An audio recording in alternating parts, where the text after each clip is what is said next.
कहानी की शुरुआत में हमें दिखाया जाता है कि सोनू अपने घर में सो रहा होता है और उसका फ़ोन रिंग करने लगता है।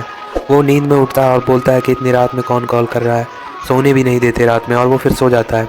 उसके फिर से सो जाने के बाद उसके घर का टेलीफोन रिंग होने लगता है और वो टेलीफोन बार बार रिंग हो रहा होता है, जिसकी वजह से उसे नींद नहीं आ रही होती। और फिर वो गुस्से में उठ करके बाहर की ओर जाता है। दौड़ते हुए अपने टेलीफोन के पास जाता है और टेलीफोन उठाता है। वो बोलता है कि कौन है। तभी वो पता चलता है कि उसके गाँव के काका, जो उसके पापा के दोस्त थे, वो बोल रहे होते हैं। वो बताते हैं कि बेटा जल्दी से गांव आ जाओ, तुम्हारे पापा का देहांत हो चुका है। और ये सुनकर वो चौंक जाता है। वो बोलता है ऐसा कैसे हो सकता है, और ज़ोर ज़ोर से रोने लगता है। टेलीफोन वहीं पर गिर जाता है और वो वहीं पर बैठ करके रोने लगता है। उसे बहुत गहरा सदमा लगता है क्योंकि उसके पापा गांव के सरपंच थे। सोनू को बिल्कुल विश्वास नहीं हो रहा होता कि उसके पापा अब इस दुनिया में नहीं है। वो अपनी कार लेकर जल्दी से गांव की तरफ निकल जाता है। उसके पापा गांव के सरपंच थे और वो सरपंच जी का बेटा। कुछ दिन पहले ही वो शहर जॉब करने के लिए आया होता है। वो जल्दी जल्दी अपने गांव की तरफ जा रहा होता है। उसकी कार बहुत तेज़ रफ्तार से चल रही होती है। वो जैसे ही गांव पहुंचता है तो अपने पापा की अर्थी उठाता है और शमशान घाट की तरफ निकल जाता है। शमशान घाट में बैठकर वो रो रहा होता है अपने पापा के अर्थी के पास। और फिर सब लोग उसे बोलते हैं कि अब अपने पापा के अर्थी को चिता पर लिटा दो। और वो चिता पर लिटाने के बाद अपने पापा के अर्थी को आग दे देता है और वहीं पर ज़ोर ज़ोर से फूट फूट कर रोने लगता है। फिर वो अपने काका से पूछता है कि ऐसा कैसे हुआ काका, किसने मेरे पापा को मारा है।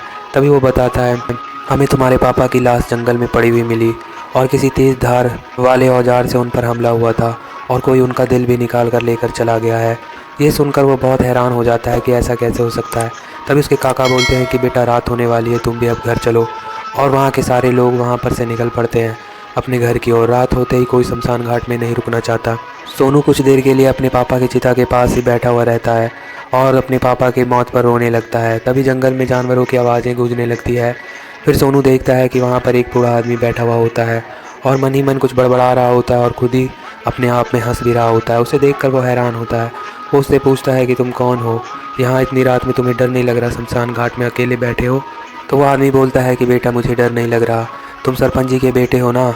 जैसे तुम्हारे सरपंच जी की मौत हुई है वैसे उनके जितने भी करीबी दोस्त थे उन सब की मौत हुई है और तुम्हारी भी मौत होगी। ये सुनकर वो बहुत परेशान हो जाता है और अपने घर की ओर निकल पड़ता है। अकेले जंगल में सन्नाटे में वो जा रहा होता है। तभी उसे अजीब अजीब सी आवाज़ आने लगती है और फिर वो देखता है कि एक पेड़ ज़ोर ज़ोर से हिल रहा होता है और फिर वो उस पेड़ की तरफ बढ़ने लगता है। थोड़ी दूर बाद वो उस पेड़ के पास पहुंच जाता है। वहां पहुंचते ही उसके ऊपर खून टपकता है। वो ऊपर की तरफ देखता है तो उससे अपनी आंखों पर विश्वास नहीं हो रहा होता। उसके काका जो अभी उससे बात करके गए थे, वो चुड़ैल उसे पेड़ पर लटकाई हुई है और उसका मांस नोच नोच कर खा रही होती है। उसे कुछ समझ नहीं आ रहा होता कि ये क्या चीज़ है। वो वहाँ से दौड़कर भागने लगता है। दोनों वहाँ से भागने में भलाई समझता है। तभी उसे रास्ते में एक पत्थर मिलता है और उसका पैर टकराता है। वो वहीं पर गिर जाता है। गिरने के बाद वो वहीं पर देखने लगता है। आसपास में पूरा सन्नाटा फैला हुआ होता है। थोड़ी देर तक वो ज़मीन पर ही लेटा रहता है। तभी उसके सामने अचानक से चुड़ैल आ जाती है और उसका गला पकड़ लेती है। चुड़ैल उसे बोलती है कि अब तू नहीं बचेगा, मैंने सारे लोगों को ख़त्म कर दिया है, बस इकलौता तू बचा था। तभी वो पूछता है कि तुम कौन हो। फिर कहानी 4 महीने पीछे चली जाती है। 4 महीने पीछे सोनू अपने गाँव में ही होता है और सुशीला नाम की लड़की से प्रेम करता है। दोनों एक दूसरे से बहुत ही प्रेम करते हैं और एक दूसरे से अपने प्रेम का इजहार कर रहे होते हैं। वो दोनों एक दूसरे को बता रहे होते हैं कि हम लोग कितने साल से एक दूसरे के साथ हैं। तभी सोनू बोलता है कि मुझे शहर जाना है, 3 दिन बाद मेरे शहर से टिकट आने वाला है, मुझे नौकरी शहर में लग चुकी है। और वो शहर के लिए निकल जाता है और सुशीला उसके इंतज़ार में यहाँ पर रोती रहती है। ना वो उसका कॉल आता है ना उसका कोई खत आता है। वो हमेशा उसे याद करती रहती थी और घर में इंतज़ार करती रहती थी और रोती रहती थी। एक दिन उसके पापा अपने घर में बैठे चाय पी रहे होते हैं। तभी उनके दरवाजे पर कोई नॉक करता है और घंटी बजने के बाद वो दरवाजे पर आते हैं और वो देखते हैं कि वही लड़की सुशीला दरवाजे पर खड़ी होती है। उनको इन सब के बारे में कुछ नहीं पता होता। सुशीला बताती है कि अंकल मैं आपके बेटे से बहुत प्यार करती हूँ, मुझे बस एक बार बात करवा दीजिए, इतने दिनों से एक बार भी बात नहीं हुई है। सोनू के पापा बोलते हैं कि बेटा उनका कॉल तो आ चुका है, अब कल आएगा, तुम चाहे तो यहाँ वेट कर सकती हो। तो वो बोलती है कि नहीं अंकल जी, मैं अपने घर चली जाती हूँ, मैं कल आऊँगी। और फिर कहानी में दिखाया जाता है कि सरपंच जी को अचानक से एक कॉल आता है और वो कॉल उठाते हैं तो उसे कोई बताता है कि तुम्हारा बचपन का दोस्त अब नहीं रहा, उसकी लाश जंगल में मिली है। वो देखकर बहुत चौंक जाता है। उसे बहुत हैरानी और वो रोने लगता है। तभी वो अपनी बाइक लेकर जल्दी से अपने दोस्त के पास जाता है। वो बहुत तेज़ रफ्तार में बाइक चलाते हुए अपने दोस्त के सबके पास पहुंच जाता है और उसकी अर्थी ले जाकर सब शमशान घाट में बैठे हुए होते हैं। वो वहाँ जाकर बहुत रो रहा होता है। उसे कुछ समझ नहीं आ रहा होता है कि अचानक से उसकी दोस्त की मृत्यु कैसे हो सकती है। और वो वहीं चिता के सामने रो रहा होता है और अपने दोस्त को याद कर रहा होता है। वो उसका बचपन का दोस्त होता है और हमेशा उसके साथ ही रहता है। सारे लोग वहाँ से अपने घर की ओर चले जाते हैं और सरपंच जी वहीं शमशान घाट में खड़े रहते हैं। कुछ देर बाद वो भी घर जाने लगते हैं तो उसे वही बूढ़ा आदमी मिलता है और वो अपने मन में कुछ बड़बड़ा रहा होता है और ज़ोर ज़ोर से हंस रहा होता है। सरपंच जी को कुछ समझ में नहीं आता कि ये कौन आदमी है और वो उसे इग्नोर करके वहाँ से चले जाते हैं। वो अपनी तेज़ रफ्तार से बाइक चला रहे होते हैं। जंगल का सन्नाटे भरा रास्ता होता है और तभी उसकी बाइक के पीछे कोई आकर बैठ जाता है और उन पर हमला कर देता है। वो अपनी बाइक से नीचे गिर जाते हैं। उनके चेहरे पर काफ़ी चोट आई हुई होती है और तभी वो देखते हैं कि कोई अचानक से उनके छाती पर आकर बैठ गया और उससे अपनी ही भाषा में कुछ बोल रहा है और ज़ोर ज़ोर से चिल्ला रहा है। वो चुड़ैल होती है और वो उनका दिल निकाल लेती है और वही चुड़ैल इन सारे लोगों को मार रही होती है। तभी वो चुड़ैल सुशीला का रूप ले लेती है और वो बोल रही होती है कि बताओ मेरी क्या गलती थी, मुझे क्यों मारा गया। तभी सोनू से पूछता है कि तुम मेरे घर क्या बात करने के लिए आई थी।